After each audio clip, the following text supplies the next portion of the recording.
चाचिए बाबा हो जैसे बाबा हो बाबा हो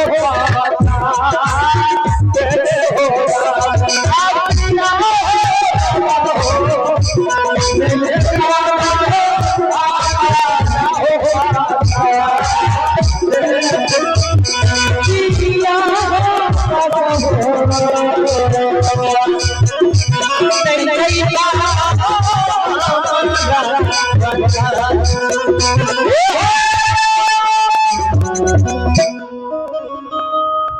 कर कर के लेकिन विपत्ति के कारण करो बता मेरे छे भगवान केना दुपे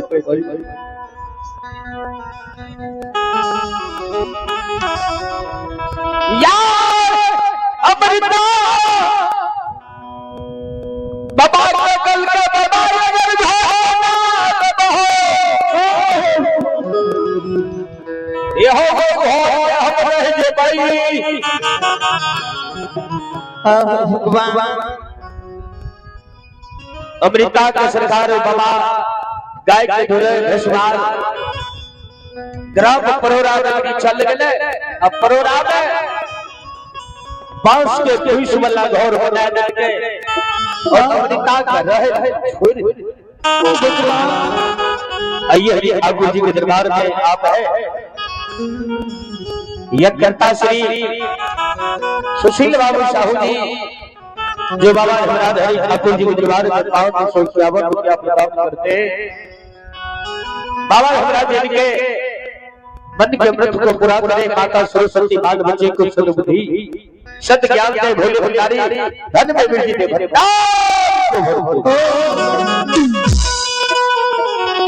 जब अमृता के घोर बन गई ये हो गया परोरा अमृता तो विश्व क्या है वो बालक के खिलाफ बालक पोष 6 महीना के जब बालक रहले तो तरी कायराज धनराज स्वयं विष्णु कल के 6 महीना के चिनाए माय से रुसबे कभी कभी देखे वे बालक दूध देती दूध है पिबई देखे बई माता के बड़ा दिल में धैर्य छई माली भगवान हो धैर्य देने के लिए बच्चा दूध देती है नामकरण कालिदास राय के नामकरण कराए के जब दूध देने लगले तब जाके माता अमृता कहते हे ओ आबुधा हे हो बेटा क्या खा दे ए सुगा तोरे कारण दुनिया के बदल भगवान ये बात बदल गई वो बदल गई सब तेज है हमारे संसार में माली तेरा बाबू हो लाल सुधा नहीं कर की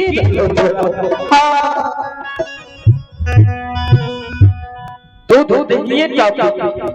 मां दौड़ के जाए मां के जी गाय सुन के पिता के जी चंडाल मां दौड़ के जाए ओझा देवी देव भगता पथियार बताने से हमर बालक दूध देती है हां भगवान काल गाओ सयमन बालक रूप में कहे भगवान हां ए हो राजा के रथ पर बैठी है रथ के राजा आए हमरा ले झाड़ फूक करे ले हम दुनिया में ठीक करे छी हमरे ठीक करता है माली नहीं था बालक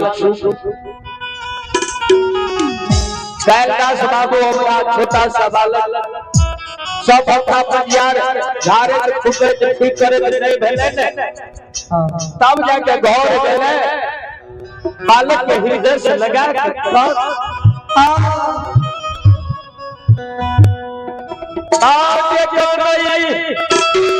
कालिदास यमधा छोड़ के बाद बोले हे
अमेरिका के कलकत्ता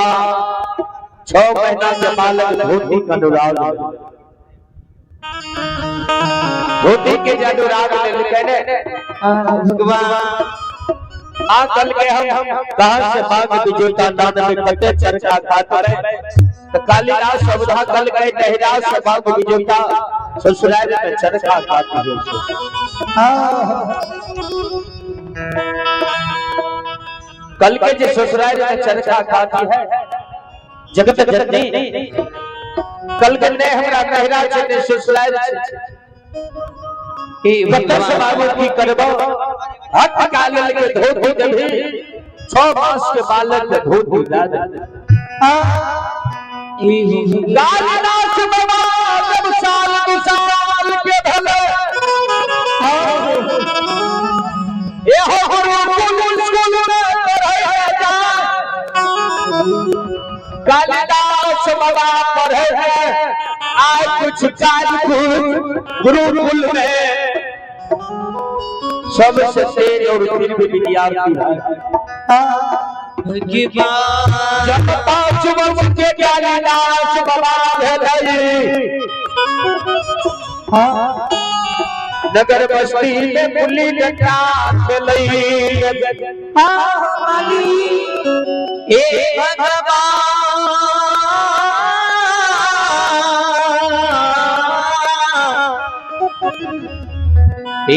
विधाता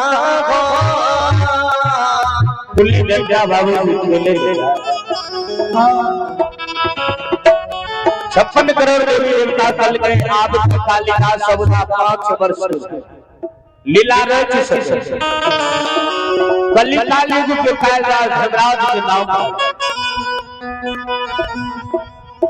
कालिदास बाबा के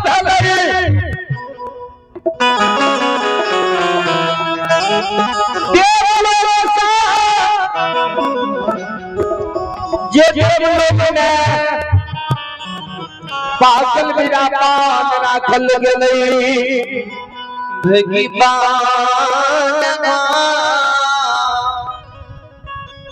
पागल बिना पान राखल गेलै एहो पान कालिदास बाबा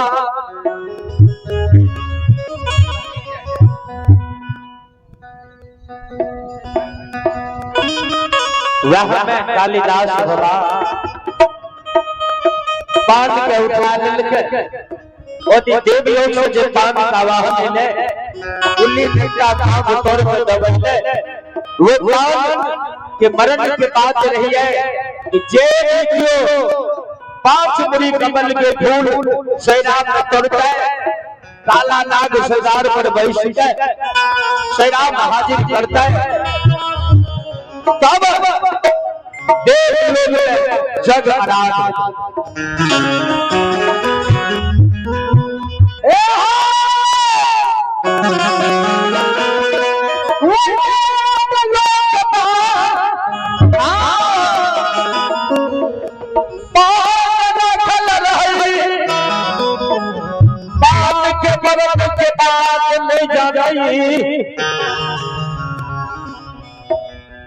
पान के मरने के बाद क्यों नहीं जाता समाज क्यों नहीं उठवाए अलिए ने उठवाए कि जे भी के पान उठते सैरा में 5 मुरी कमल फूल जे तोड़ते सैरा बन्नी जगदम्बा के फुलवारी छिए 707 ए गोपाला लाग जेकर फटकार से दी कोड नदनी डोले ए हो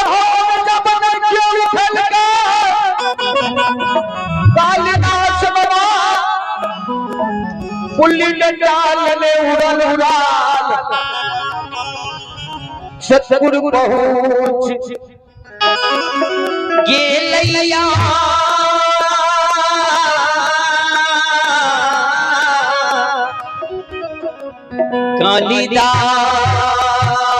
कालिदास बाबा आवाज है हो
गई हो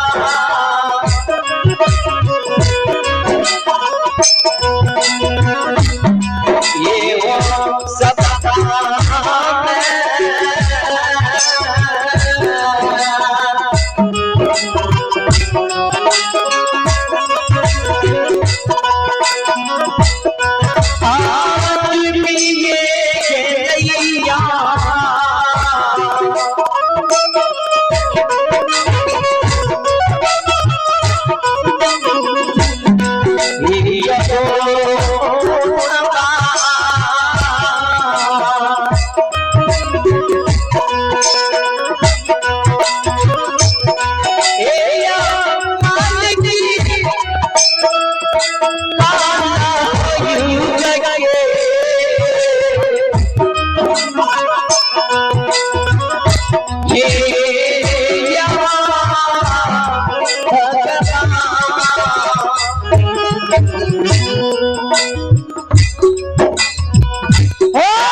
माधे बात पर फुल्ली चला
कालिदास बाबा भाव से भाव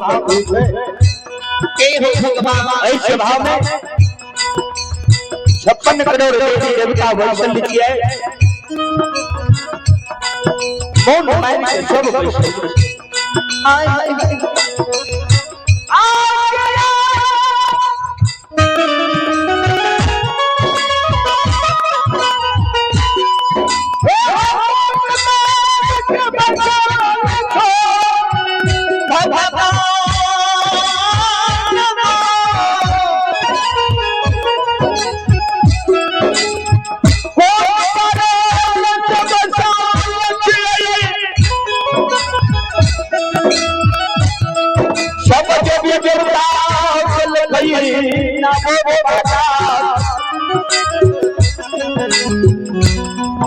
बादल मेरा पान राखल छई ये बात के उठई ये बात उठई सदा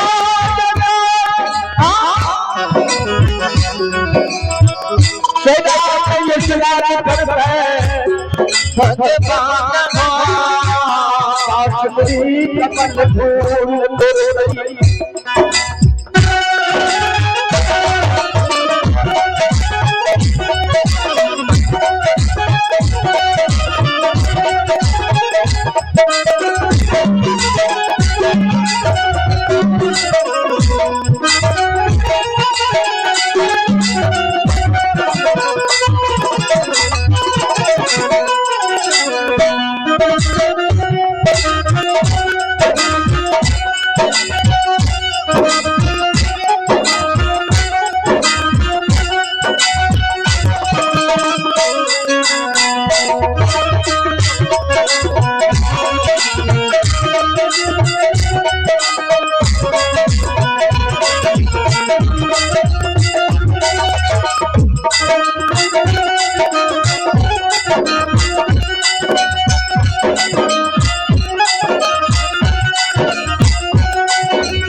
ए हो खुदा पानी के नाम चलने में कालिदास बताओ भूल के देवी देवता का प्रणाम लिखा है बाबू शारदा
समाज बताओ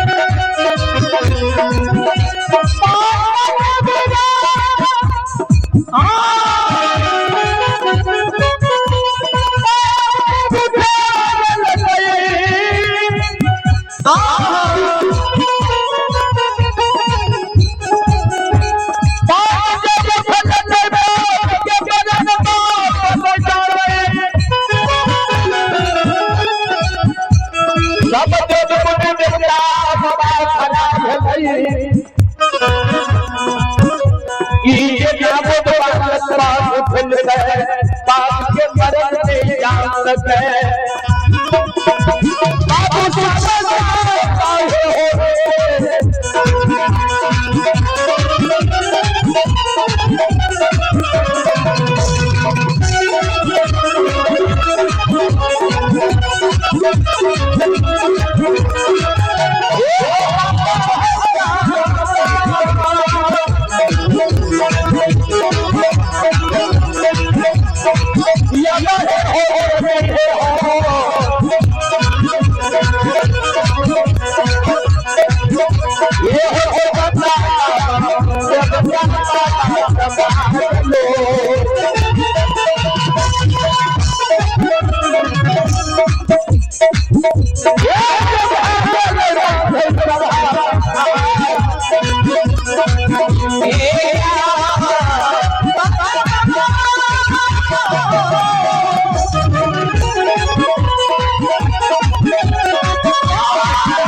जब पान उठल गई शब्द देवता भगवान सभा में खड़ा भलई रे मुसलमान